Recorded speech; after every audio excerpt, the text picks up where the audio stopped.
Hey kids, it's time to get some SML podcast all up in that.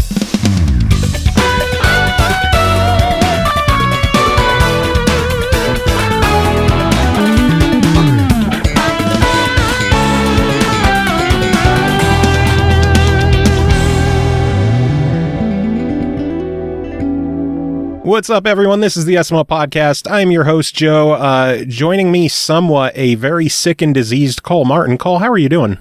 I'm not dead! Yay! Yay. I am heavily medicated, but so what else is new? Yay. Also, as you could tell by the voice, for now, Ian Griffin, you're here. How are you doing? Hey, I'm doing pretty good. Good. We only have you for a little bit today because you're going to bail on us to go watch a movie, aren't you? Yes, I am. What are you going to see? I'm going to go see Avengers Infinity War. Cool. Well, I'm going to make you call us back later so you could do your reviews. I don't give a shit what's going on. All right. Cool, man. I'm holding you to that. I'll be sure to have my phone on vibrate. Yeah. And don't you spoil nothing for us. No, I want you to spoil everything for us. Oh, no. You want to hear something really funny? I heard somehow Mark Ruffalo butt dialed one of his social networks or something like that, and his phone broadcasted the first 20 minutes of the movie at the premiere. Oh God. Or something to that effect. Because I think he was on Jimmy Kimmel talking about it, but apparently someone actually came up halfway through the movie, or not halfway, but into the movie, and just started jabbing him in the shoulder and yelling at him to turn his phone off. Turn your phone off. What? Turn your phone off. It's on. It's what?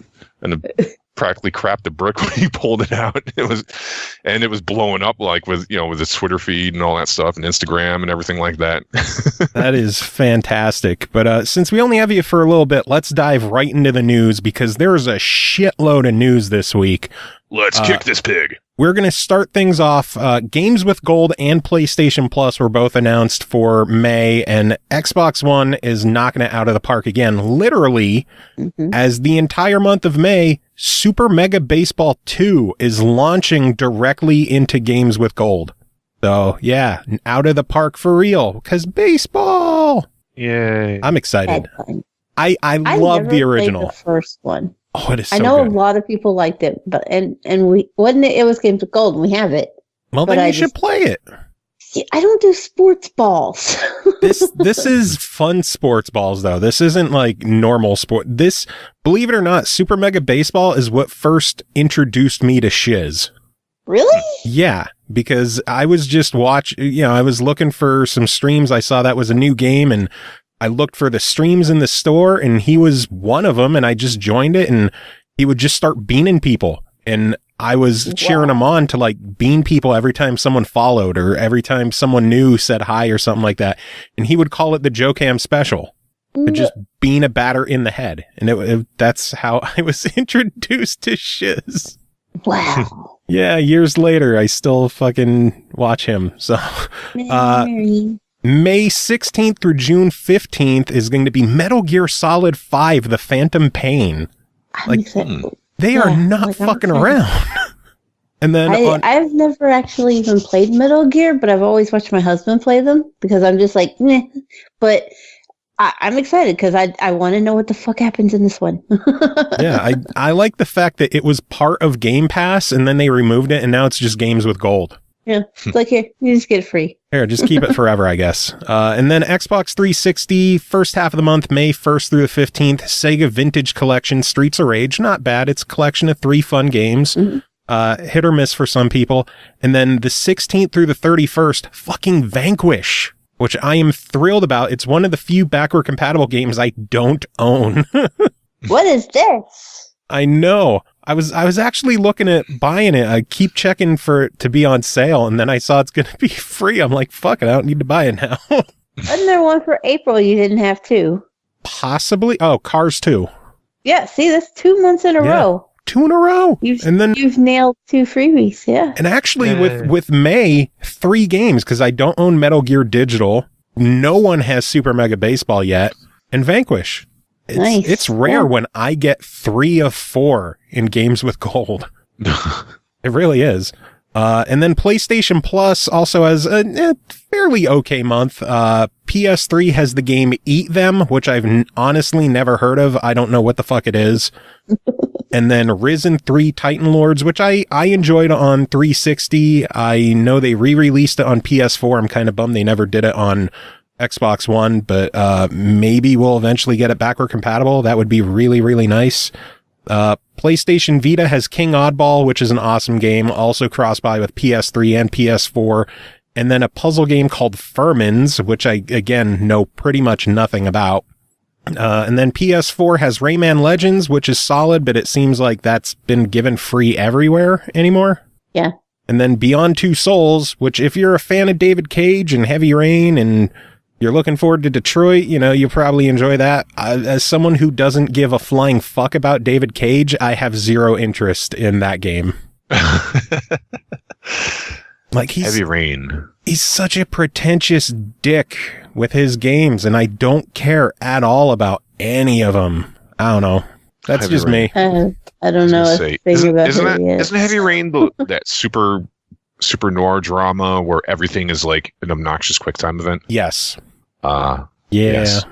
And Beyond was the game that followed that, and now Beyond Two Souls is a PS4 remake of the PS3 game. So, gotcha. Yippee. Some other news, since we talked about backward compatible games, we finally got the other half of the massive original Xbox backward compatibility edition with Destroy All Humans, Full Spectrum Warrior, Mercenaries Playground of Destruction, MX Unleashed, Star Wars Battlefront, Star Wars Battlefront 2, Star Wars Jedi Knight, Jedi Academy, Star Wars Jedi Starfighter, Star Wars Republic Commando, Star Wars Knights of the Old Republic 2, The Sith Lords, and then for our European friends, Panzer Elite Action Fields of Glory. Wow. A lot of games. That's I a feel like lot of pretty solid games, too. Yeah. if you're a Star Wars fan, you're probably pretty happy right now. Mm-hmm. I'm kind of surprised they didn't hold them off for like another 2 weeks to release on May the 4th. Oh, that is a good point. But that's on a still Friday, so saying, maybe that's why. There's so much shit that's being announced right now. What the fuck is going to be left for E3? Yeah, seriously. All the things. Because that's not even all the news, because we still have more news. Yeah. So much stuff. Microsoft announced the Game Pass editions for May. We already covered, what was it, like 3 games are leaving for May, including WWE, NBA, and then one other one. Fuck was it? Yeah, that one that does the thing. I don't remember. With the stuff in that place that time with the people. But they have a pretty solid lineup of editions coming with Overcooked, The Escapists, Homefront the Revolution, Unmechanical Extended, Sonic and Knuckles for the 360, and then from May 1st through August 31st will be Pro Evolution Soccer 2018. On May 10th, launching direct to Game Pass's Laser League, and then May 22nd, launching direct to Game Pass's State of Decay 2. Holy shit. Microsoft ain't fucking around with Game Pass. Nice. Game Pass is seriously a steal. Yeah, $10 a month. I was going to spend what I think Laser League is 15 or 20. I was going to spend that on Laser League and instead fucking Game Pass. And then it gets State of Decay 2 as well. Holy shit. And I'm glad to see Homefront going into it, because Homefront's multiplayer could stand the little shot in the arm. Homefront had, and I know I've done the review on this before, but it had such a horrible launch. Yeah. And it's never rose above it, even though there's been so many upgrades that have really made it worth it. Mm-hmm. And is Homefront, sorry to interrupt, is Homefront the one where it's a first-person shooter and basically was it the Koreans invade the U.S.? Yeah. Yes. Okay. Yeah, it launched to awful reception, but it's turned it around really, really well.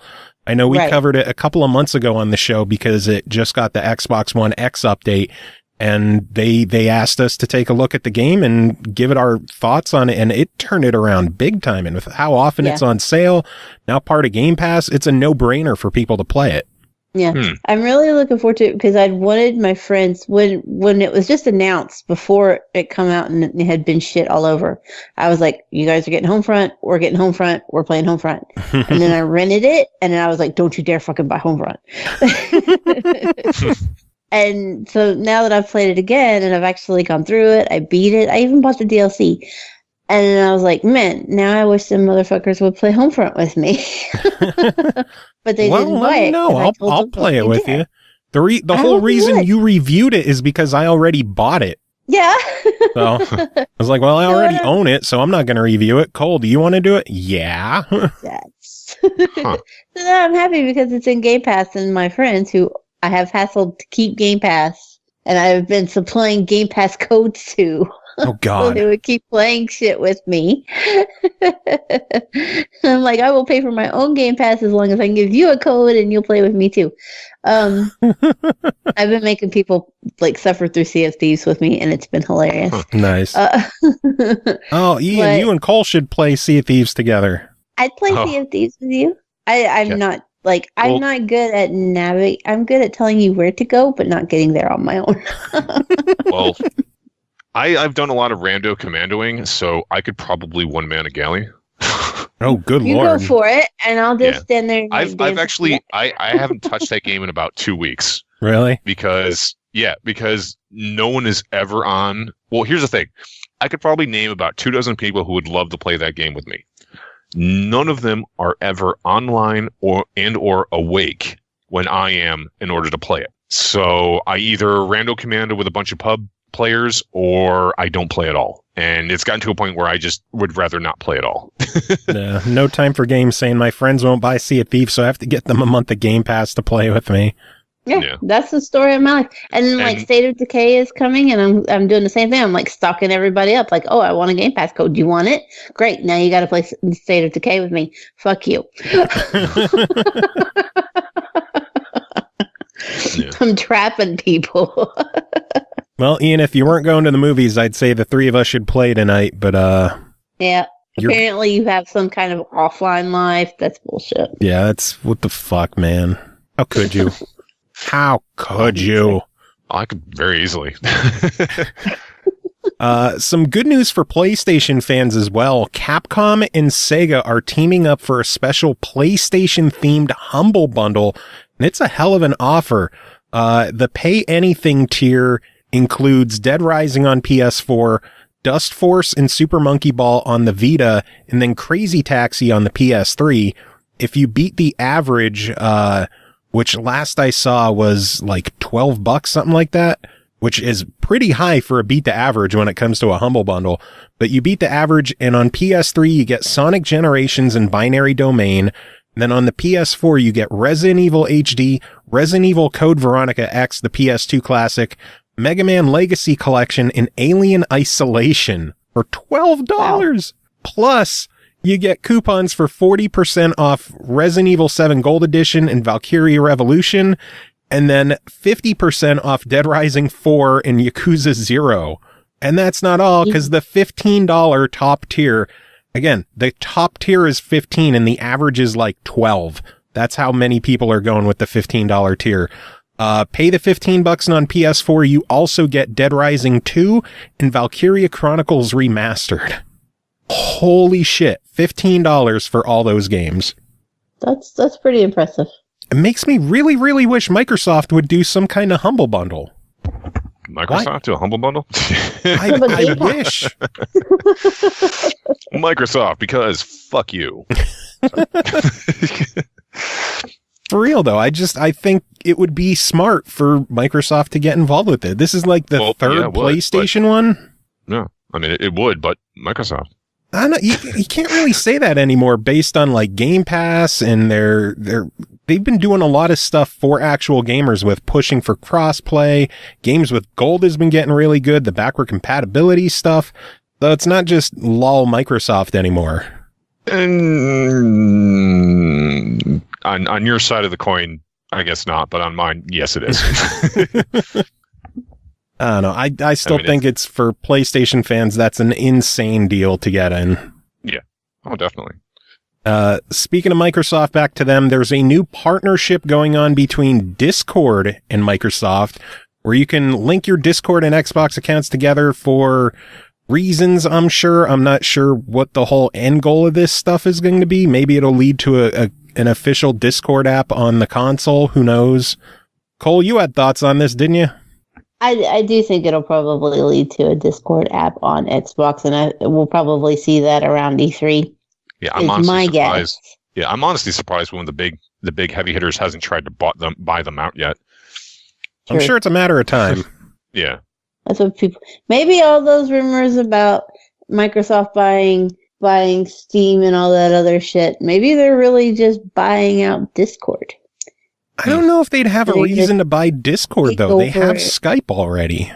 They do, but that doesn't mean anything. They want the monopoly. They want everything. The less people, that's out there competing with you, the happier you can be. It's bad for consumers, but it's, if you're trying to line your pockets, it's kind of the ideal way to go. True. Yeah. Of course it's true. Everything I say is true. I think if anybody wants to get involved with Discord, I think it should be Nintendo. Yeah. They don't have Nintendo desperately needs some kind of voice chat. Yeah, they don't have shit for any kind of system-wide voice chat. You have to use a goddamn phone app to do it. It's clunky, it is stupid. They need to get involved with Discord or anyone really to just get some form of console voice chat going on. I do feel though like it's an obvious move for Microsoft too, given how much they're pushing crossplay right now. And even though PlayStation isn't having any of that shit, Nintendo and PC are. And it's working out in that way that if you're going to have a situation where, look at Minecraft, where you can play against phones and Nintendo and all that, just that big giant ass ecosystem, and yet there's no cohesive voice for all of that. Well, so that needs to be in place. Yeah. But also, the tricky part about Nintendo is that like they have like absolute, comparatively speaking, they have like absolute zero presence in the PC community. Yeah. So in a way, I mean, getting their hands on Discord would be kind of cool, but it's sort of like, I don't know. I'm trying to think of how to put it in perspective. I mean, it would help them out, but I mean, it's like, oh, hey, Nintendo bought Discord. Okay. That's cool.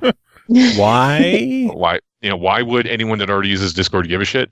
I mean, and that's not really a good way to put it, but it's like, it's kind of like, hey, good for them. I mean, what are they going to do with it?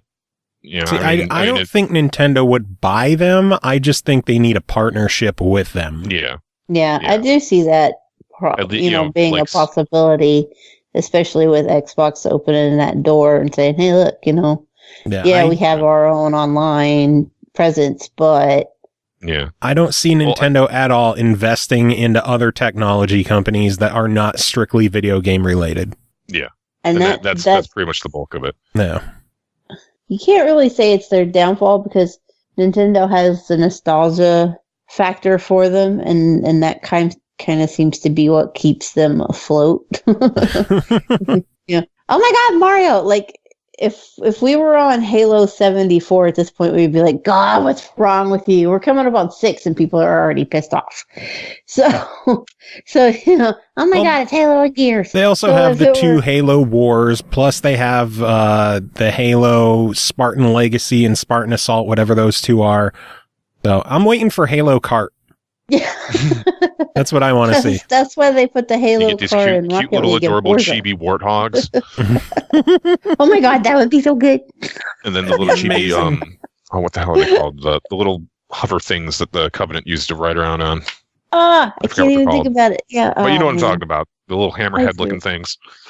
Oh, what the fuck are they?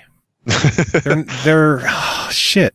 I'm trying to call back all my Halo Wars days, and I can't do it. Why are we all blanking on this? Well, it's been forever and a day since I played Halo games, so I'm excused. Halo Wars, Covenant. I'm Googling this bit.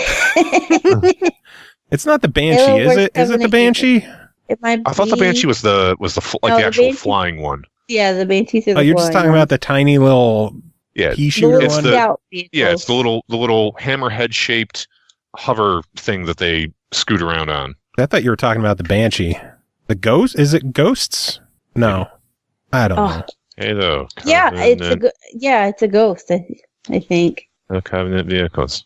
I'm double guessing myself because when I think Ghost anymore, I think Destiny. Let's see, yeah, Banshee's the flying thing. Halo Kart, the Master Chief Racing Collection from No Time for Games. Yeah, it's the Ghost. It's the Ghost. Yeah. Okay, cool. That's what. Although you could also have the chopper. That'd be kind of. That might have been what I was thinking of because that was the one. The chopper is the one that the brutes. Yeah, is the one the brutes ride on. It's sort of like the Ghost, but it's like a huge one-wheeled motorcycle kind of thing. I used to have a friend when we played Halo Wars 2. He would do chopper rushes with the brute and just build a shit ton of those choppers and send them after early bases. It was a really shitty thing to do. I think Microsoft needs to do the kart racer. They need to do a Halo RPG, like a Halo JRPG. Oh god, that drives people nuts. J-Lo, and then we need a Microsoft brawler, and they could just call it Super Smaster Chief. Well, Killer Instinct, though. Well, the Arbiter is in Killer Instinct. Yeah. So is one of the Battletoads. Yep. And what's his name from Gears of War? General Ram. Yeah. Yeah, I still want like an arcade brawler instead of just like a one-on-one fighting game. Like we need that 4 to 8 player online crazy batshit Smash Brothers. We need a Microsoft Smash Brothers. That's what we need. Sony has one. Nintendo obviously has their own. We need Super Smash Chief. The Sony one didn't do so well, did it? Not really. No, it was decent, but I don't know. It felt soulless. It felt like it was phoned in just to try to compete with a game it had absolutely zero business competing with. Pretty much, yeah. Although I'll give them credit that they had the old polygonal head from the PlayStation 1 days as the final boss in the game. I thought that was really cool. Nice. Yeah, good stuff. Last bit of news I have is that indie developer Campo Santo, the team who created the gorgeous Firewatch, has been purchased by Valve. I'm shocked by this. Yeah. Firewatch was purchased by Valve. Yes. Wow. Yeah, and they have I'm trying to think of the last time Valve actually gave a shit about, games. Exactly. This week. And they have a game coming out this summer called In the Valley of Gods. Yeah, they said that will be developed as planned and released as a Valve title, so it'll be nice to see Valve release a new game after multiple, centuries now, is it? Yeah, they pretty much stopped giving a fuck about releasing games as developers when they got richer than shit just running Steam. Mm-hmm. Yeah. I hope Campo Santo didn't have plans to make In the Valley of Gods a trilogy, though. We're going to get two. Oh, God. Ending ever. It'll never happen. It'll never, ever happen. Yeah. Well, that's the thing. It's like people still wishing for Halo 3. Or not Halo 3, Half-Life 3. Or Portal 3. Portal 3, but I mean, like Half-Life 3, Team Fortress 3. There's like a statute of limitation. Like, I don't think, honestly, it's gotten to a point where expectation is so stupidly high. I don't honestly believe in any way that a Half-Life 3 would be able to meet it. I mean, Half-Life 3 would become like the new Duke Nukem Forever. Yeah, probably. It already is. Yeah. I mean, I think it's best to just let it go. I mean, it sucks. It hurts, especially if you were there back in the day, but just let it go. Let it go. But that's all the news I got for this week. And anything y'alls want to talk about? Or Ian, did you just want to head out to the movie? I can't think of anything I wouldn't want to talk about that wouldn't turn into a very, very large scale discussion. And I would probably start up a big, discussion and then cut out immediately. Yeah. Here's a topic I want to talk about. Bye. Click. It's like Homefront was a boring ass game. Later. Bye. Excuse me.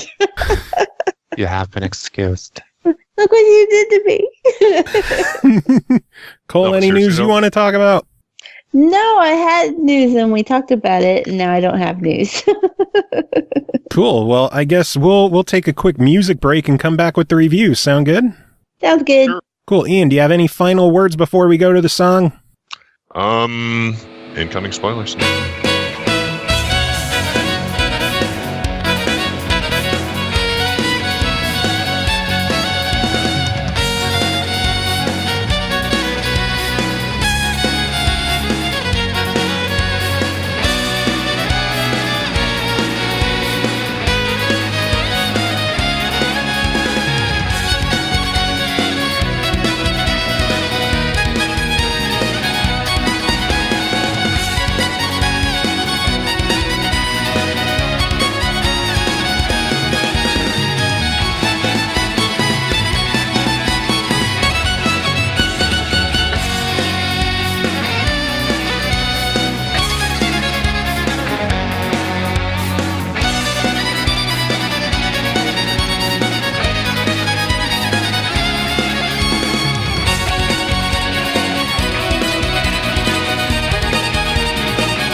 All right, and we are back. Yay! Yay! Now that Ian has went on his journey to go spoil the Avengers for us.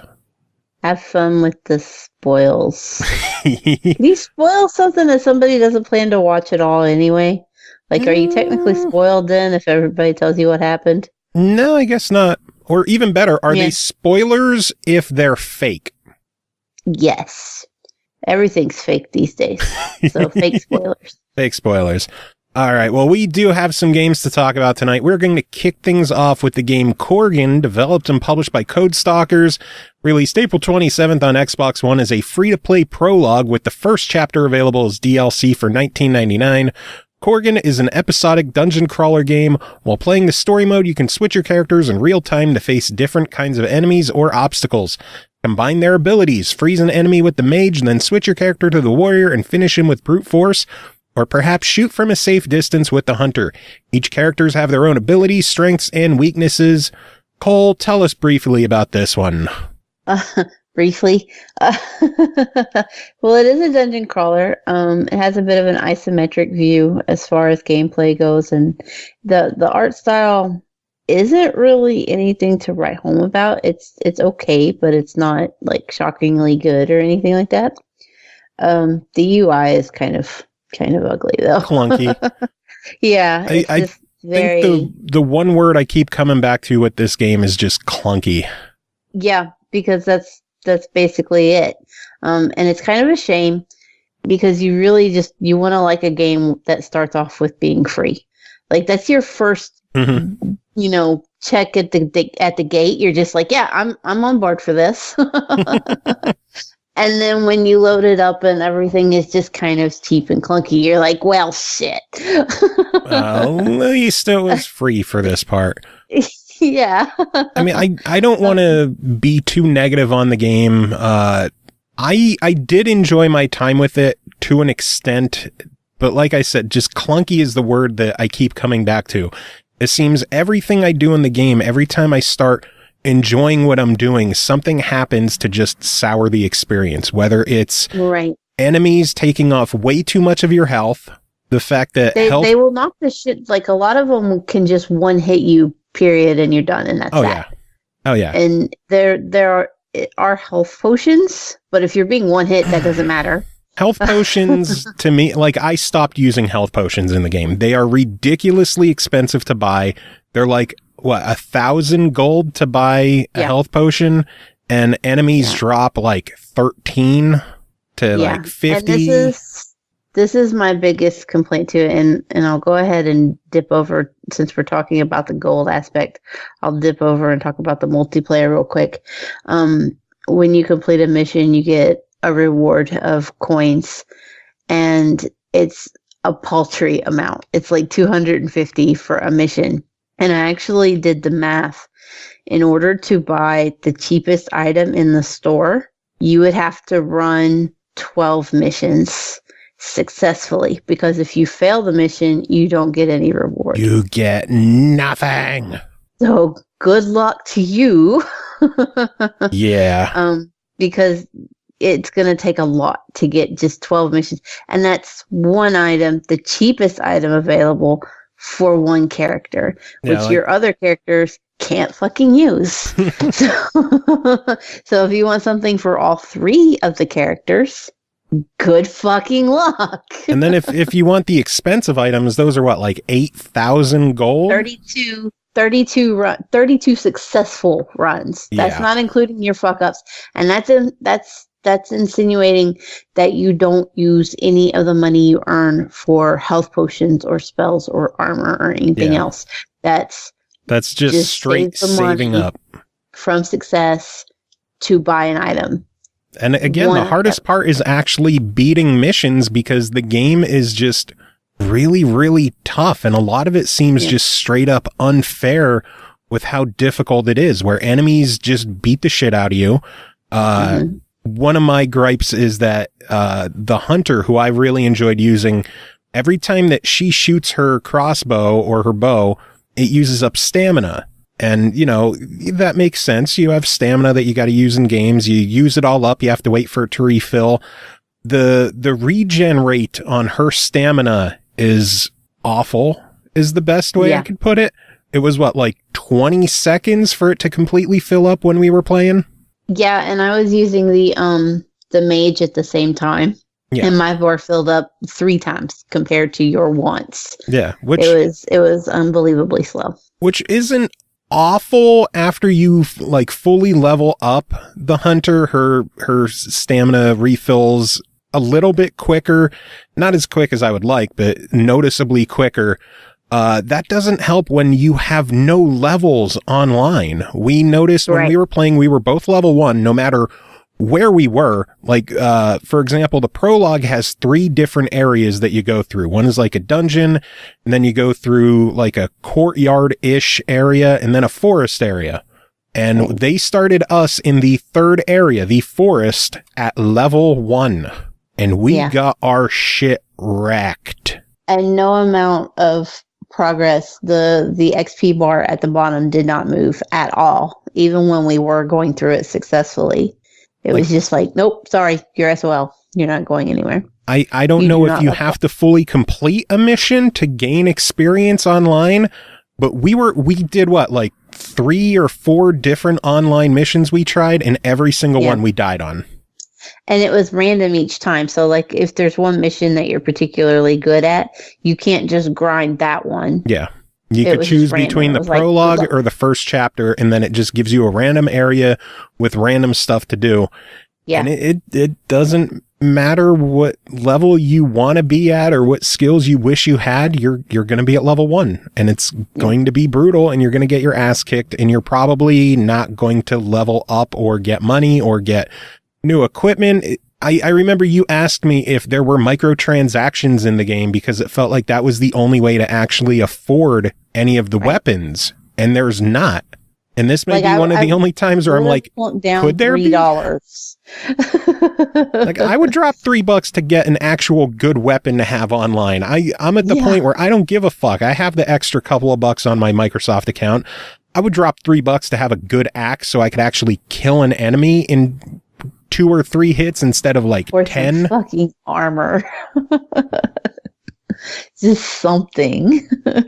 Yeah, it's a bummer that your levels and your progress do not carry over between single player and online, which I was really hoping for. It would have been better. I could even forgive that if you just at least leveled up individually online. Yeah. And it's just, there's no leveling at all that we could find. Yeah. Again, unless you have to successfully complete a level which we're apparently not good enough to do. Which isn't the first game we're going to talk about, or which isn't the only game we're going to talk about tonight that we are awful at. Yeah, it seems to be one of those weeks. Yeah. Back to the single player stuff, though. I do want to mention that I had an issue where I beat the third area boss in the prologue, and I never got the achievement for completing it. And since then, I had gone on, I completed the first area of the first chapter of the game, and then I heard back from the dev on the issue, and it was recommended that I just delete my character and start over and see if that pops the achievement, which it didn't, but yeah. I lost like 6 hours of progress. Yeah, that's harsh. I don't have the drive in me to go back and re-beat the prologue, re-get my character up to, I think I was like level 15, something like that. That's disappointing. It is such a slow game to level up and to progress through. And this game has so much potential to it. Make the enemies easier to kill. Don't let them kill you as hard. Let your stamina refill faster. Fuck, have regenerating health if you have to, because health potions, I won't even use a health potion. It doesn't make sense to use a health potion because you use one, your health is immediately gone again and you die anyway. And you can't afford to replace them. No, you can't. You have to hope you find them, and if you find them, they're going to last you 2 minutes until you're through them. So I would die and then respawn and then go back to where I was and continue what I was doing. It's just... Yeah, I was doing the same thing. And I hate this because I really wanted to like this game more than I do. I still enjoyed my time with it to an extent, but there was just so much frustration with how much better this game could be in my eyes. I think I was pretty let down at the same point. I was just like, when I started playing it single player, I was like, okay, I can work with this. And then the more I got through it, I was just like, I don't know why I'm still hashing through, because it's just run up on an enemy, get knocked out, start back at the beginning and do it again. And I just didn't feel like I was making any progress to get anywhere. No. Until, like, unless there was a lone moment where once my XP bar filled up and I leveled up, and then like I got that burst of health and stamina or mana back and could lay into them for a few more minutes, and then it was back to the cycle of death and come back and just whittle them down and hope for the best. Yeah. I don't know. I still, overall though, it is a free-to-play prologue, and to be honest, it is a fairly easy completion for the most part. All you have to do is get through it for the most part. As a free-to-play prologue, I'm going to say try it. It's worth downloading. It is worth checking out. It might not click for you the way it didn't really click for us. As it stands now, I got to give the first chapter DLC a deny it. Despite how much bigger the first chapter is compared to the prologue. By the way, we didn't even mention a store. You can sell your equipment, but you can't do it in the prologue. It takes you until the third area in the first chapter before you're able to sell equipment. Yeah. And so that just slows down the whole process of buying health and stuff. And it becomes tedious. It's more of a chore. Yeah. You should be able to just sell right away. They have a store that you could buy shit anywhere, like potions or keys. You should be able to sell shit anywhere and just get whatever little money you can to save stuff up. Like I saved up 3,500 gold to get a gold key, which gave me a really, really cool axe. But that's all gone now because of that achievement not popping. And go figure, like 4 days later, it just popped randomly while I was playing a different game. Yeah. So fuck me. I deleted my save for nothing. For nothing. But for the price too of the DLC is I mean, given no more than it adds. Yeah. Is another kicker as well, because it is not cheap. Yeah. But again, free prologue, try it, give it a shot. You might like it more than us. I'm going to keep an eye on this one. I do hope that the developer, which by the way, they're developed by one dude, so massive props for that. Yeah. For being a one-person game. I hope that he listens to feedback from people and just rebalances the game, because I feel a lot of this could be fixed with a patch, with rebalancing and fine-tuning. And I'm not writing this game off yet completely at all, because it has a lot of potential, a lot of promise, and I'm going to keep an eye on it and see how it shapes up. Yeah, I'll look for updates, and every time I see it updates, I'll load it up and see what it does. Yeah. Because I want to see this game succeed for a free-to-play. This is the kind of game you could get a couple friends in and just tear through some dungeon crawling, and it would be a good time. Yeah. It's just, it needs some polish. Yeah. A lot. Anyway, next game to talk about is called Runestone Keeper, developed by Blackfire Games, published by E-Home Entertainment, released April 25th on Xbox One for $9.99. Runestone Keeper is a challenging roguelite dungeon crawler that blends classic role-playing elements and turn-based combat strategy. Dive into the dungeon rogueliteness and begin your very own epic adventure. Grab your rucksack, sharpen those dusty swords, step into the dark chamber, and fight for glory. This sounds oddly familiar already. Cole, tell me about it. It's like Minesweeper. And this is basically the long and short right there. Like, if you like Minesweeper, wait, you're probably going to like Minesweeper. Yeah. Yeah. It's a grid. Just your screen, you got your little dude on the side and all his stats and stuff. But the main play area is just a grid. Interesting. And you click. And any of the areas, the tiles that you start on, you can click the ones that surround it. And basically it lights them up, and then you can continue on around the dungeon. Some of the grids have traps. Some of them have monsters. Some of them have health. Some of them have like gods that you can pray to that will help you out or curse you throughout the course of your game. As you move around, eventually your goal is to find a key or a door that's locked, or some other kind of exit. Sometimes there's just stairs and you don't need to find a key and you can just book it down whenever you want, or you can continue working your way around the room and just take out all the enemies. It's incredibly simple in theory, but the game gets really friggin' difficult. And it does so because there are random events that will occur. So you will have, like, you're progressing through the dungeons, and it will pop up and it'll say, give you some backstory about the monsters that are there. And you have a choice to, run from them and go a different direction, or, make a threat and say, oh, well, I'm going to kill everybody here. And then you can't leave that floor until you kill every monster, if that's the option you chose. So it changes up the way that you're forced to play. Likewise, the different gods that you can pray to or take on, they will affect the way you play. For example, one of them is the god of treasure, and every tile that you click on gives you gold. So if you're hurting for money, you want to have this god on your side.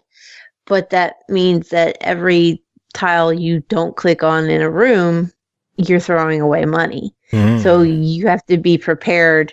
Am I going to risk picking that fight, or am I just going to go ahead and get out of here and chalk that coin up as lost? It really affects. A strategic puzzle game. Yeah, in that. Yeah, you're basically just trying to decide. I mean, there's not puzzles to solve, as in you're not like, find the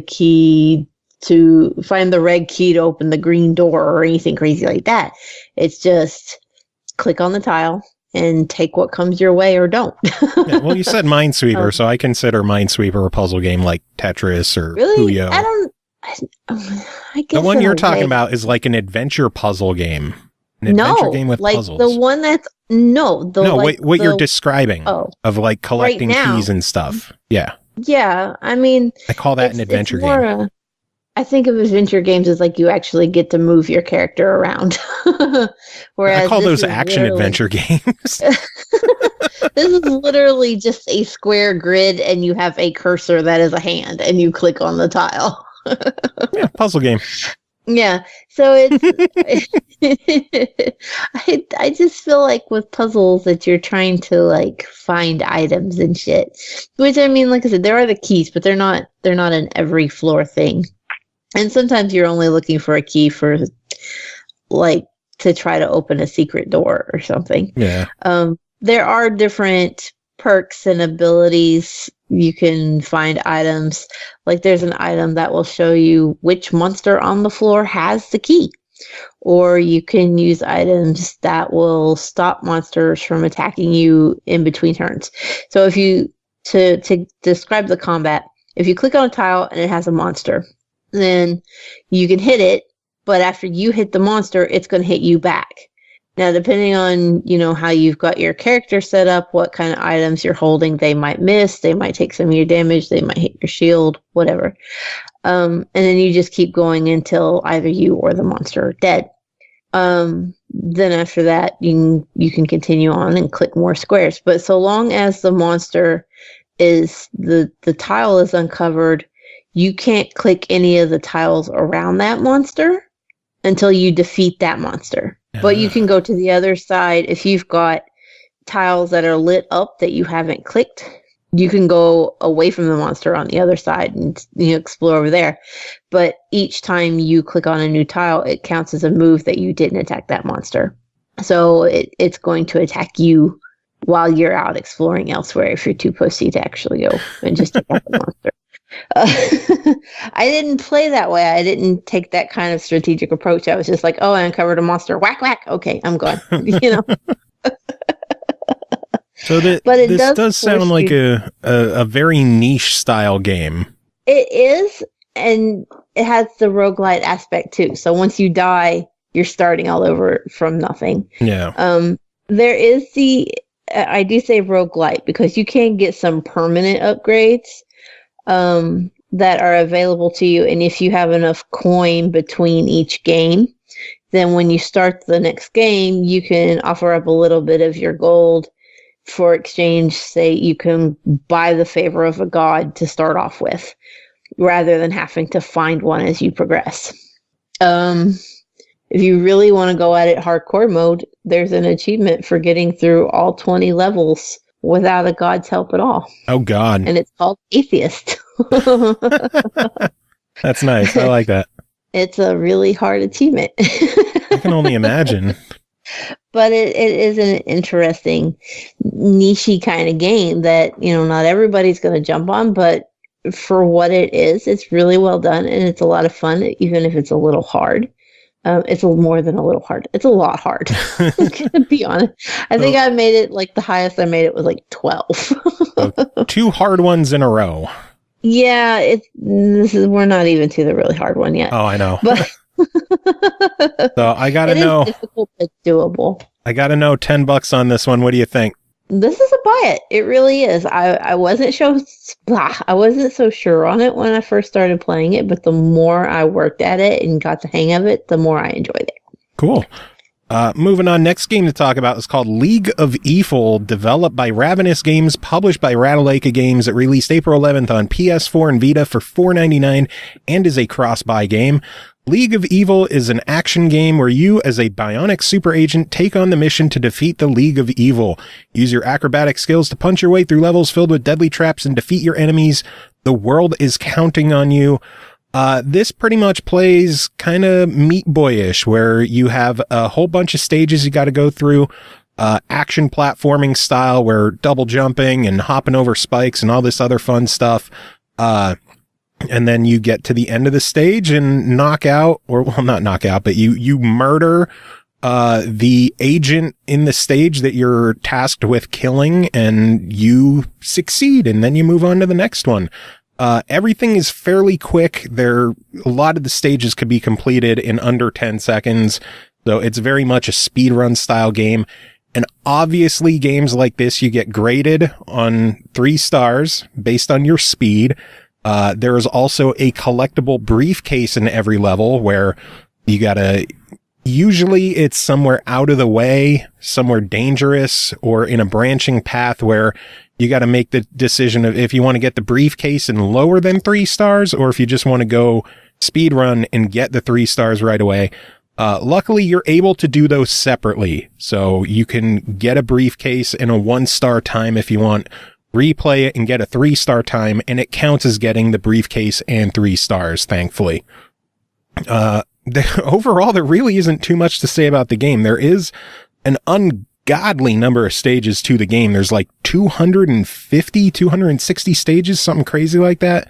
So that is kind of nuts. There is plenty of content to keep you busy. And all of this for $5 is, I'm surprised at how cheap it was, especially because trophy hunters are going to love this game because the $5 purchase price gets you the game obviously on PS4 and on Vita, but they also have separate trophy lists. So if you really like the game and you complete it on one platform, you could go play it on the other since you already own the game and get all those trophies once over. So that's cool for people like that. Are there trophy hunters like there are Xbox achievement hunters? Mm-hmm. Like, do they really take it that seriously? Uh-huh. To stack? Yeah. That's impressive because I just don't see the PlayStation community being like, oh yeah, trophies are life. Yeah, there's people out there who love them. Usually the bigger thing is games that have platinum trophies, but I think they have to be minimum like $10, $15, something like that. Have a platinum, or at least it used to be. Because I think we have one on a future show that's like $8 that has a platinum with it. I don't remember. But this one for $5 is an absolute no-brainer must buy. It is a lot of fun. It does get difficult later in the game, obviously, especially with 250 plus stages. It's going to get hard. But if you're a fan of Twitch platformers and speedrunning platforms like Meat Boy, this is absolutely worth picking up. Great stuff. Nice. Next game is called Emily Wants to Play 2, developed and published by SKH Apps. It released April 25th on Xbox One and PS4 for $7.99, previously available on Steam. They didn't believe the pizza guy. They kept the dolls. A sandwich delivery guy is on his way with an order for central evidence. He's not ready for what he finds. Emily and the dolls are back with new friends, scares, and more. Use stealth and strategy to survive their unique games in this survival horror. Cole, it said horror, so you're obviously the one in charge of this. So much fear pee. I've been blaming the sore throat on the upper respiratory infection and sinus infection shit, but really it's because of Emily Wants to Play. I've just been screaming my ass off. Just like random, oh my god, all the time. If you have played the first Emily Wants to Play, you're already on board with what to expect here. If you haven't, this is a 3D horror game. In the first one, you're in a house and there are horrible dolls that are possessed and will track you down and make you play terribly twisted version of kids games. And that continues on here, only this time we're in a much larger area. We are not in a tiny little house anymore with just a handful of rooms where you can just dart to get away from fucking Chester the ventriloquist doll. Chester's the worst. In this one, you're a sandwich delivery guy who works for Timmy Tom's. I don't know what they're referencing there. I have no clue. Yeah, there's a it's a Subway alternative. We don't have them here. I know what it is. But it's a joke. There's people who don't. So they're Brock Lesnar's sponsor. I don't know who that is. Really? You don't know who Brock Lesnar is? No. UFC, WWE, big ass dude. Never mind. Okay. Anyway, Tim Ekibus would appreciate that. Instead of the pizza delivery guy from Checkers, we have the sub delivery guy from Timmy Tom's, and there's some mild deviations from the first Emily Wants to Play. In the first one, the delivery guy just walks into the house and that's where the story begins. This time we actually see a little bit of the delivery guy's life, and we start with him at his apartment, following a pretty chaotic party. There's a lot of chicken bones in this apartment. A lot of wings. Yeah. No, they're not wings. They look like drumstick legs, just there, everywhere. Everywhere. These people need to learn where a trash can is at.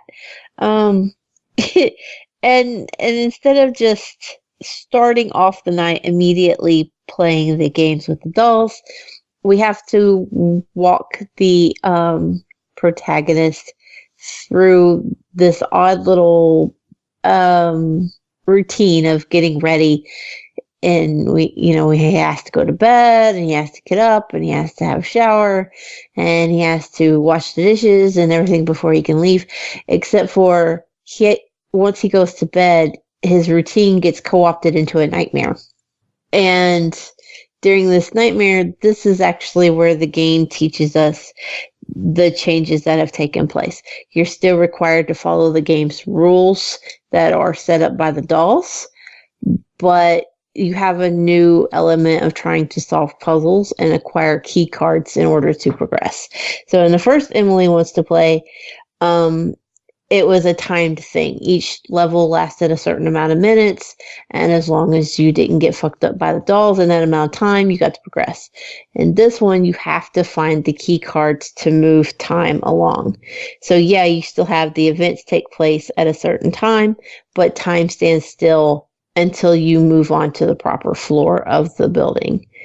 So, following all the criminal events in the first one, the dolls have been taken to central evidence, and this is where once you get past the tutorial type area, the delivery guy arrives at central evidence, and he finds Chester sacrificing a security guard in a ritual.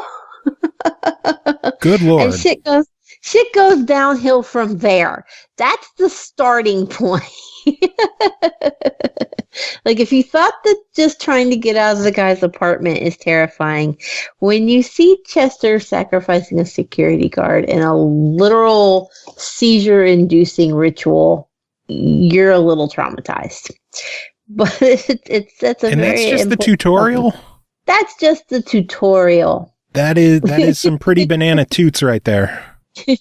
So on top of all this, we have the same three dolls, Chester, Mr. Tatters, and Kiki from the first Emily Wants to Play. We also have Emily, who is not as overwhelming a presence in Emily Wants to Play 2 as she was in the first one. In the first one, she was kind of our big bad. She was the one that you had to really get past to get out of the house. This time, she's just kind of more, makes her uncomfortable self available when you don't want her to. There are 3 new dolls added, each with their own game type. I don't want to describe the dolls' game types. You gotta save that for when you play. Yeah, that's the solution for how to get past them, and so I don't want to spoil that. But there are 3 new ones, and their creepy, horrible, terrible backstories are littered amongst evidence. So you find out what happened to them, how they got to be the way they are, and how they came to be at the evidence station. And it is all horrible. And they will attack you and scare the piss out of you. Fear P. Yeah, so much Fear P, guys. Just where it depends when you're gonna play this. I got out of order on my notes. I'm sorry. I was thinking about the Fear P. So if people really enjoyed the first game, I'm guessing there's a lot more in this game to do. Yeah. It is a little different because of the whole keycard aspect, but it is also basically the same gameplay mechanics. So if you enjoyed the first one, this one's a dead set for you. You're just like, yeah, this is going to be amazing, because not only is it, a familiar game mechanic and story that you're familiar with and you've played before, but there's enough new with the new characters and their game types that you're not going to feel like you're just rehashing Emily Wants to Play 1. Yeah. And then with the key card element as well. There are a few tiny graphical issues. There were a couple moments where I would find myself like, oh, I'm in one area and I'm about to grab a key card, and then I'm teleported. And none of the dolls are supposed to teleport you. This is not, oh, now I can't remember the name of it. It starts with a W. A game? It was another horror game that I reviewed. Now I can't think of it. It starts with a W. Wick. Sorry. There's a character in Wick that can teleport you. That doesn't happen in Emily Wants to Play, and yet I kept having moments where I was like glitching and I was just in an area where I shouldn't have been. I know that I was looking at something else, and then it just kind of like flickered. And it was an odd, just little visual glitch that would happen. It was, if I were playing an online game, I would have been like, oh, I lagged. Packet loss. But it was odd to have in a single player game. So it needs a little bit of polish, but otherwise, you know, you're not going to be mad if you're already a fan of the series at all. Cool. So $8 on this one. What is your verdict? Definitely buy it if you're a horror fan. If you don't like horror, just go ahead and be like, no thanks. But but horror fans rejoice because this is really good. It's really well done. Cool. Sounds good. All right, moving on. Next game to talk about is called Django. We have a preview of this one, developed by Robot Wizard, published by Palladius and Plugin Digital, aka Plugin Digital, not and. They're same company. Releasing sometime in 2019 for Steam, and they just announced a Switch version as well. It is on Fig right now to be funded. You could visit fig.co/Django to, if you want to throw your money behind this one. Checking this one out. First off, Ian, you're back. How are you doing? Hey, everybody. How's the movie? Oh, it's great. It's great. And any fun spoilers you could give us right now? Well, I was kind of hoping would make it to part 2, but you know, shit happens. I heard there's a pretty solid Iron Man and Captain America sex scene. We haven't gotten that far yet. Oh man, well sorry I spoiled it for you. Yeah, it might be. Well, I mean, obviously this movie is going to end on a cliffhanger, so maybe it's kind of like the world is doomed. You know, might as well bro it out. Wink, wink, nudge, nudge. They hold hands. They just look into each other's eyes, and as it fades to black and goes to credits, they just start making out. Well, like they start to lean in, but right about when they're about to make contact, you know, to be continued. Man, that's how they get you these days, man. That's how they get you. Well, but, I mean, how are they going to guarantee that you come back for part 2? I mean, you got to see if there's going to be like a solid year of incredible shipping. I don't know, something. Not that it hasn't been happening already, but you know. Anyway, before we jump into your thoughts on Django, Dark Mika actually wrote in a little brief write-up herself because she checked it out as well. She says, Django is a point-and-click game you play as a gamer who gets sucked into a retro game. I played the 30-minute long demo. It's very meta, talks about DLC and how he doesn't like point-and-click games and stuff like that. So the humor, kind of hit or miss.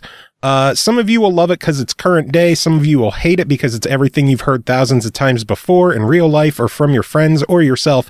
However, after he's pulled into the game, I thought it was pure gold. You have Doom Marine, who's legless and crazy, yelling about needing red crystals, a prince looking for a princess who ends up being Lara Croft or Peach or someone having Stockholm Syndrome, being kept by some armored lesbian who I don't know the reference of. I'm pretty sure that's supposed to be Samus.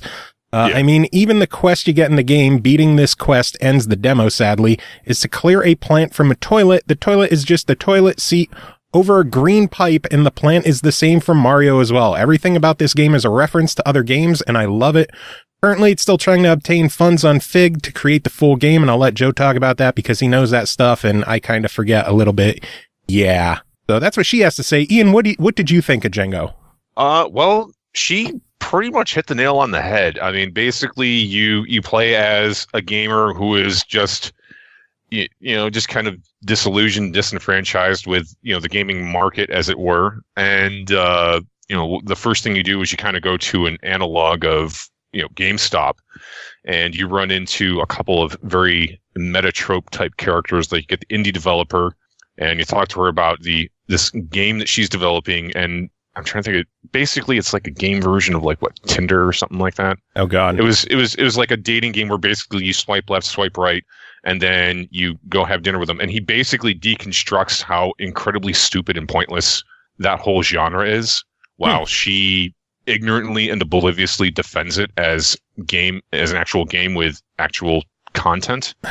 So there's a lot of subtle and incredibly not so subtle jabs at the current state of the gaming market. And there's another guy there who's like the most common denominator YouTuber you've ever seen. Like, not even necessarily a YouTuber, but like that guy that's trying to make it on social media and selling himself out in every way humanly possible in order to get those views. Yo, what's up? It's your boy here with another hot video. Make sure to like, comment, and subscribe to get all the latest updates and the hottest video straight to your inbox. That kind of guy?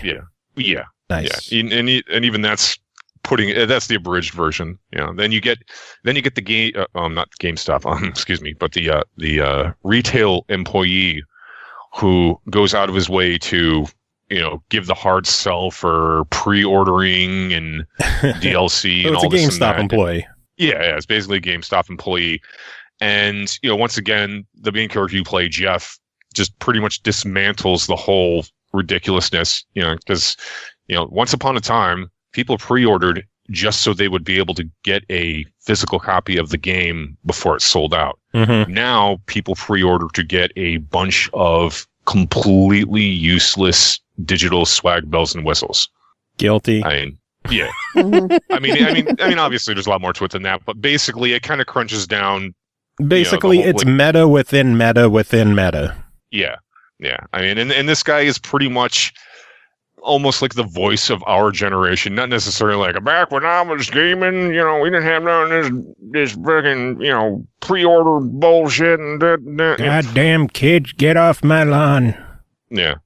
But yeah, and once again, once you get sucked into, and then you go to the Chinese shop and there's he's pretty much every mysterious Asian shop owner trope you could ever possibly think of. I mean, it's ham-fisted in a very hilariously clever way. But I know I watched you stream this before, and you spent significantly longer than Dark Mika did. She said she only had like 20 minutes, maybe a half hour, and you spent a good 90 minutes playing it. Yeah. Well, I mean, I also went out of my way to go over every pixel there is to poke at. Yeah. And talk with the viewers and stuff like that. So, but I mean, and that's the thing. I mean, if I could find that much to do and that much to talk about, then in what amounts to be a 20-minute demo. Yeah. So that kind of speaks for itself. So, but once you get into the world itself, then like Dark Mika said, there are just references galore, and especially for an old school gamer like me, because she mentioned that there was a prince, but the thing is that he looks like one of the primary characters from like the old ass King's Quest series. Nice. So, like, these guys obviously have either gamed back in the day or they did a shit ton of research. And everything is a very, subtle or incredibly not so subtle reference or Easter egg or just a slight poke, a slight jab. I mean, there's just everything on everything in this game. Nice. So I got to know, it is currently trying to be funded. It is, as of the time we're recording this, just around $37,000 of 140 with 28-ish days left to go. Do you think this is worth the $20 for the minimum digital copy of the game? I'm gonna give a tentative yes. I'm the sort of the guy that's usually very cautious about investing in stuff like that. But like if, based on that demo, and obviously it's sort of a proof in concept because they're looking for voice acting. There was minimal music and stuff like that. And it's like a proof in concept demo. It's like an alpha. And just that as a base foundation just shows you, I mean, at least to me, that is definitely worth the $20. I mean, if they make a full scale adventure out of this, they get, all the bells and whistles that they need to really spit, shine, and polish this game. I could most wholeheartedly endorse a $20 price tag on this game. Nice. I know as soon as they announced the Switch version, I made it up in my mind that I am absolutely going to help back this game because watching you, it was fucking hilarious. And I was so bummed there wasn't any console info, but it's coming to Switch with touchscreen. And it seems perfect. So, fuck yeah, I'm going to get in on that. Definitely. But while you're pissing off your fellow moviegoers, you have one other game to talk about. That is called Elia Episode 1, developed by Kyodai Limited, published by Codestalkers, released April 24th on Steam Early Access for $4.99. Experience the surreal story of Elia in this episodic first-person sci-fi adventure. You play as a space scientist recovering your lost husband. Venture out on a curious interstellar journey full of devastating memories and startling secrets. Ian, tell us about this one quick. Well, I kind of divide the game into two halves. And the first half is just Lucy in the sky with diamonds, ball tripping craziness. because the game starts off with a warning that there's going to like an epilepsy warning, that there are bright lights, bright flashes, all sorts of crazy patterns and stuff like that. And they're not fucking joking. They do a really great job of just tossing you in the elbow deep end of some surreal craziness. And like, even if you're not the sort of person that's in this game, because I will say, so there are some people that'll probably think this game is boring as hell. It's just a walk sim with light adventure elements to it. But the story is interesting enough, at least to me, and compelling enough that like I kind of want to see where all this shit's going. The stuff in the beginning was just so weird and so bizarre and so not like borderline non sequitur that it's like, what is all this leading to? What the fuck is all this deal? And and there is an explanation for why everything is all crazy, funky, trippy like that. And I won't spoil it, but it makes sense. Because it takes place definitely in the future and stuff like that. And the plot, as you kind of wander around and pick up bits and pieces, slowly start to fit together into a much bigger picture. And it seems like it's a story that we've probably seen before in various movies, but it's done interestingly enough that it has a very good chance of hooking your curiosity to see, it's like, yeah, fuck it, I'll jump on the roller coaster. I mean, I know there's some loop-de-loops here and there, but I want to see how this pans out. And I will say that the visuals are really good. It kind of has like a Mass Effect sort of aesthetic to it. I guess would be the best way to put it. I mean, even in the beginning, like you're walking around in your living room of this very futuristic sort of house. I mean, it looked really cool. It's like, this is the sort of house I would love to live in the year 2199. And when things get really surreal, they really have fun with a lot of the visual effects. And what's really interesting is that they intentionally throw in a lot of ambiguous glitching, like to the point where you're not sure if the game is fucking up or if it's intentionally supposed to be doing that. My guess is intentional, right? Yeah. I'm leaning towards intentional because graphically everything was pretty on point. Yeah. The negatives, the voice acting leaves a bit to be desired. The main character you play as is okay, but everyone else, leaves a little bit to be desired because we'll just get we'll get Cole to voice everything in the game. Yeah, but there's a point where you do something you're not supposed to, and you're kind of going against orders and cutting against the grain, and the captain starts. Well, he's supposed to be yelling at you over the comms, but he sounds about as upset as misplacing his car keys or dropping a strip of bacon on the floor. It's like, that's hey, the ultimate Joe, the Cole, why are you doing that? Stop doing that. If anyone sees Cole, get her to stop doing what she's doing. Cole cannot be stopped. I am a strong, independent woman. You're a strong, independent black woman, and you don't need no man to live your life for you. No, I'm the captain of this expedition, and Cole is doing bad things. Stop her immediately if you see her. And even then, I'm putting probably a little more emotion than the guy in the actual game. Oh God! But I'm doing bad things, so to be fair. Yeah. And let's see. And another thing that I took issue with was how the controls and interacting with things was a wee bit clunky. Like, for example, there was a part where I'm supposed to sit down in a chair in order to have a conversation with someone in order to progress through the game.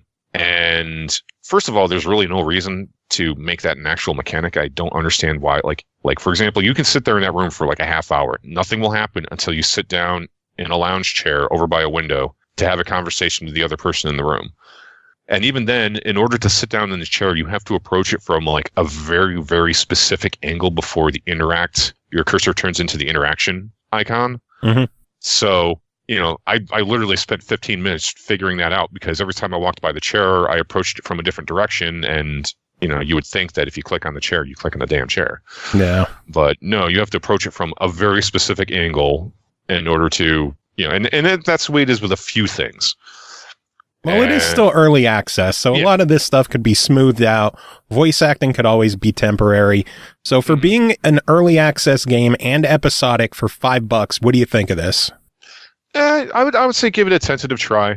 You know, I mean, it does focus a lot more on ambiance, narrative than actual like super action gameplay. Yeah. So a lot of people might think of it as a boring walking sim, but it's just sort of what you're in the mood for. Cool. I mean, if that's the sort of game that's in your wheelhouse, then by all means, give it a try. Cool. I mean, at least to see where they're starting from. Sounds good. Well, Ian, we're going to let you get back to your movie. Do you have any final thoughts to wrap that stuff up? Well, apparently there's a bedroom scene with Black Widow and Black Panther. Ooh. I didn't see that coming. Then again, neither did Black Widow. Oh! Oh, Lord. Anyway, moving on. Next game to talk about is called The Thin Silence, developed by 2PM Studios, published by Enkidu Games, released April 27th on Steam for $9.99. The Thin Silence explores depression, self-doubt, struggles, and trials amongst the darkness. The game features that sound, that thin silence, which calls to us in our darkest hours. Dark Meek covered this one, wrote in her review, this is what she has to say. The Thin Silence is it's a walking sim, really. It uses pixel-esque, I think that's pixel-esque, ESQUE, not ESC. That's escape. Pixel-esque sprites, very simple art. It's a dark and grungy world. You play as Ezra, a man who is given a high but useless military rank as the head of Borders and Security. Civil war breaks out due to ideological differences, and due to Ezra's rank, he was able to take control over the country instead of giving backing and supporting either the uprising or the government. He chose to run away. I don't understand half of that sentence. Oh my God. He was originally going to side with the uprising, but someone staged a coup within the uprising and a violent man took control. Upon seeing that man's actions towards civilians, he ran away since he was a traitor to the government, and now he couldn't stand the new leader of the uprising. The story's about him after he's run away. He's dealing with depression and anxiety. He hates himself for what's happened to the country and constantly second guesses himself. It's a story about getting home, trying to get back to a healthier frame of mind, and living in a broken world, but without taking the blame for the actions of another. It's a pretty depressing game in general, to be honest. Its content is very in your face. Ezra is not happy. He does not see things in a good light. He has flashbacks of terrible actions. He's just not in a good place mentally, and nowhere is really a good place physically anymore because the Civil War is still going on. It's a pretty easy game, takes about 8+ hours to beat depending on how much you explore and how hard some of the puzzles are for you. Overall, the puzzles are fairly simple, just sometimes they're not obvious at the start how to get where you can solve them, but once you're there, it tends to be super easy to deal with. Pretty fun game, simple little game that tells a good story. I won't say this one is all that impactful. It wasn't for me, but it was still a good story. For $10, I say, yeah, it's totally worth it. If you like walking sims and puzzles, this is totally going to be up your alley. If you like simple stories that don't require a great deal of thought, but you could still put lots of thought into it, this is also good. So it doesn't require, but you could still put it in there, I guess. I think everyone would be okay with this game, but it's not really for kids. I mean, yeah, it's pixel-esque sprites, so even violence, no matter how graphic, looks like a head being blown to bits with a shotgun, still doesn't really show much, but the themes and concepts I think are a bit above kids. Otherwise, though, I think most people would probably like this one. Sounds good. Does sound good. We got to get you an editor. Next game to talk about, and this is where we mentioned hard games. This is the hard one. Phantom Trigger, developed by Bread Team, published by Tiny Build, released April 20th on Xbox One and PS4 for $14.99, previously on Steam and Switch. Stan is losing control. The Phantom Realm brings arcane hexes into a pulsing neon reality where demons fight in packs and use every trick they have to break your defense.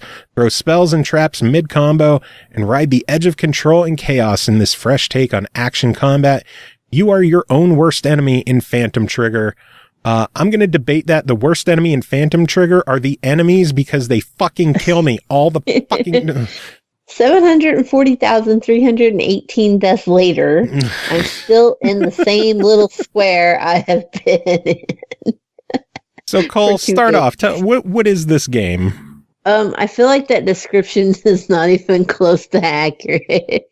It is a very neon bright pink and teal and fluorescent orange brawler, but very heavily juxtaposed with a story that is very poignant and deals with mental illness, but you're not going to get to see any of it because you're going to spend a lot of your time getting your ass kicked by some kind of weird anthropomorphic TV with deer antlers. That just fucks your shit up all the time. That will literally just put you on your ass, and there isn't anything you can do about it except for start over and die again. I'm not even exaggerating when I say that I didn't make it past the first level. I was so interested in what this story had to offer, and I have no idea. I couldn't do it. I very rarely do I just sit down and say, this game is beyond me. Phantom Trigger was beyond me. And I'm sad about it because I really wanted to experience it. And I say that as somebody, I went through Cuphead. I survived through Cuphead, and Phantom Trigger has broke me. Damn. And I'm sad because I wanted to experience this story, but it's just locked away behind this just insanely complicated combat. You have really neat power-ups. The fighting mechanic is really cool. You have, like this whip ability and this giant, pixelated weird-ass hand thing you can use for close combat. You can shoot yourself around with the hair thing if you grab the green thing. I don't even know what these things are in the world because I don't have proper terminology. There's like an ice sword, there's a whip that you get, and there's like a fire fist that you're able to string together combos. It's not fire, pink. Well, it's supposed to be flame because it has burning attacks with it. Just like the blue one has ice attacks with it. Ice attacks. Yeah. You're not lying when you say it's hard. I covered this with Tim Ekibis quite a while back when it first launched on the Switch. I think the early 300s episodes, he talked about it with me back there. When I first covered it on the Switch, I was never able to beat the first stage. Now on the Xbox One, I am very thrilled to say I was able to beat the first boss. I'm jelly. And that's about it. Like if you thought the first stage was hard, that's the easy stage. It's just, and I want to point out too, the game defaults to the hard difficulty, and you can go in and set it down to normal. And I did set it down to normal, and I still couldn't do it. This game needs an easy or a casual mode. I know the developers probably want to avoid that. They don't want to soften their game for a more a broader casual audience, but this game, even for someone, I've been playing the game for months, literally for months across multiple platforms, and I'm fucking awful at it.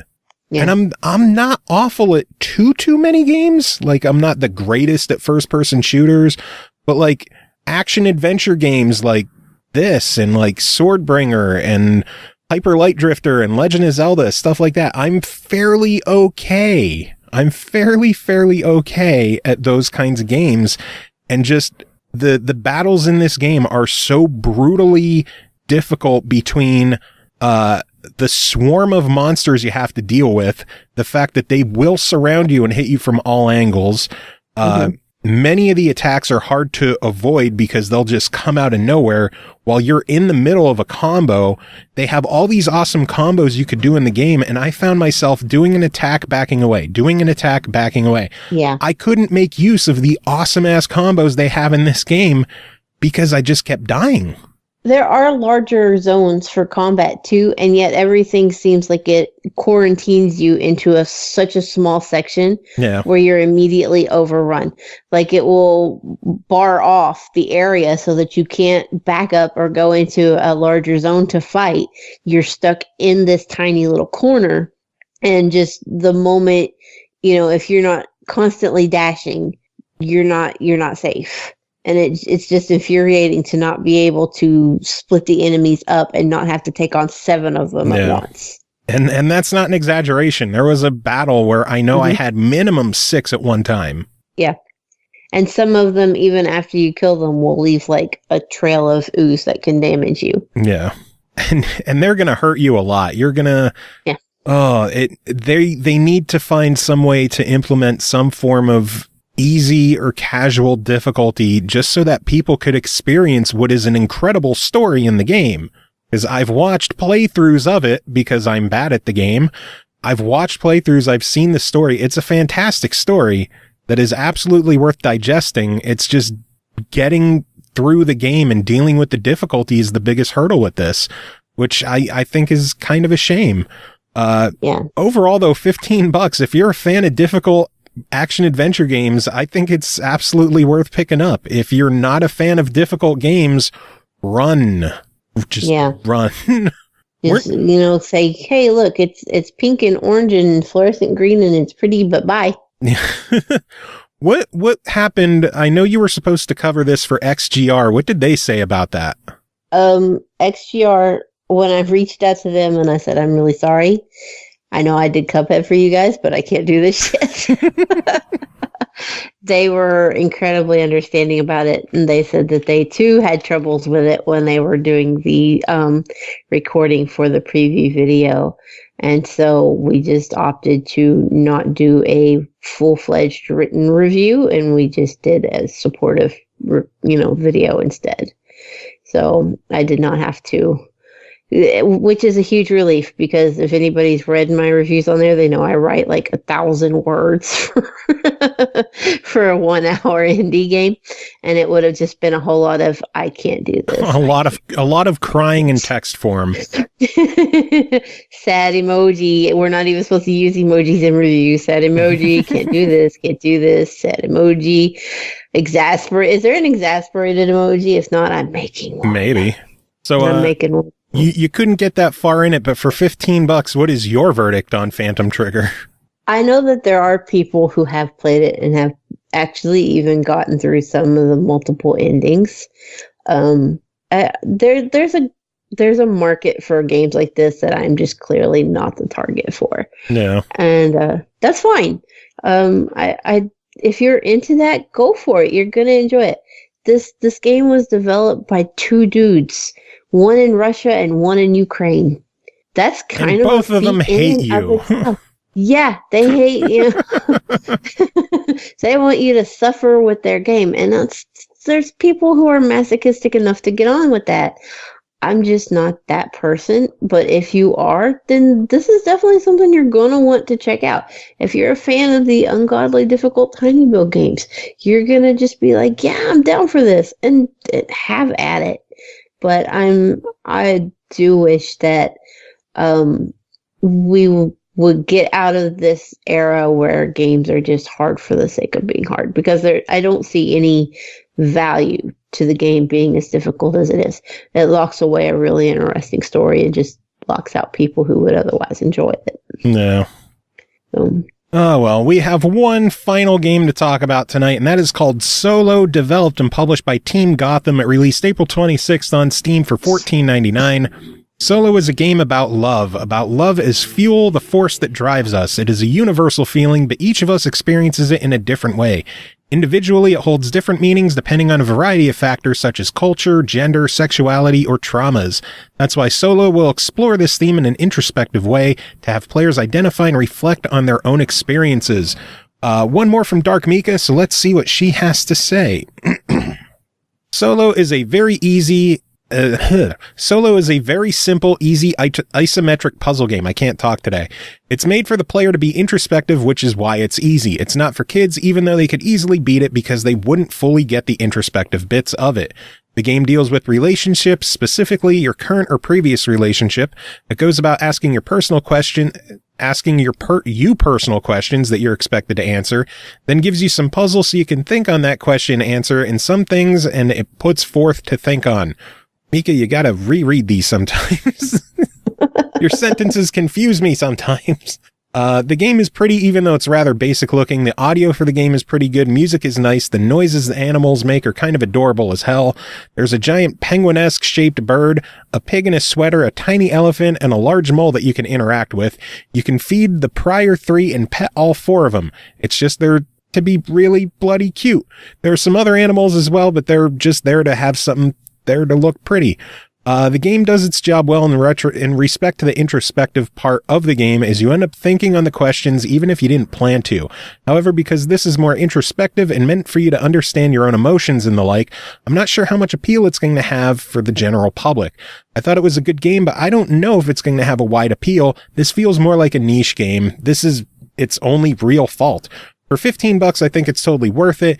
Its time to money value isn't what I usually prefer, as the game should take about 5 hours max. However, it makes you think, and what it makes you think about, and the way it makes you think, I believe really makes it worth the value. It was an odd experience, especially for a game, but it's one that, I'm actually glad I had. Cool, Nice. Short and sweet. I didn't expect that kind of reaction from Mika for that, based on what you had read in the description. Yeah, good stuff, though. impressed.